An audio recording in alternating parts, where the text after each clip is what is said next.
দেশ ও জনগণের স্বার্থকে প্রাধান্য দিয়ে মৌলিক বিষয়গুলোতে কিভাবে কাজ করা যায় এসব বিষয়ে রাশিয়ার রাষ্ট্রদূতের সাথে আলোচনা হয়েছে বলে জানিয়েছেন বিএনপির স্থায়ী কমিটির সদস্য আমির খসরু মাহমুদ চৌধুরী।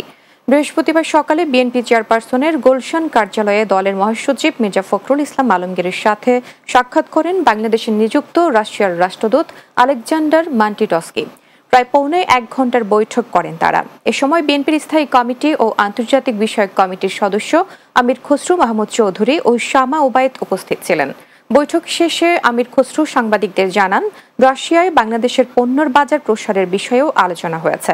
তিনি বলেন, বিএনপি সংস্কার সহ গণতন্ত্র পুনঃপ্রতিষ্ঠায় অন্তর্বর্তী সরকারকে পূর্ণ সমর্থন দিচ্ছে বলেও রুশ রাষ্ট্রদূতকে অবহিত করেছে।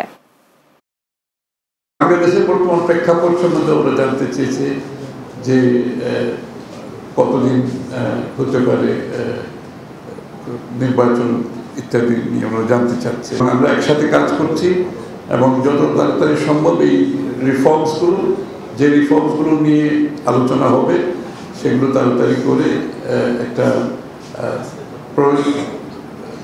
একটা নির্ধারিত সময়ে আমরা হয়তো বা সুষ্ঠু নির্বাচন এবং এর জন্য যে নির্বাচন কমিশন সহ যে রিফর্মসগুলো করা দরকার নির্বাচনের বিষয়ে সেগুলোর বিষয়ে আলোচনা হয়েছে।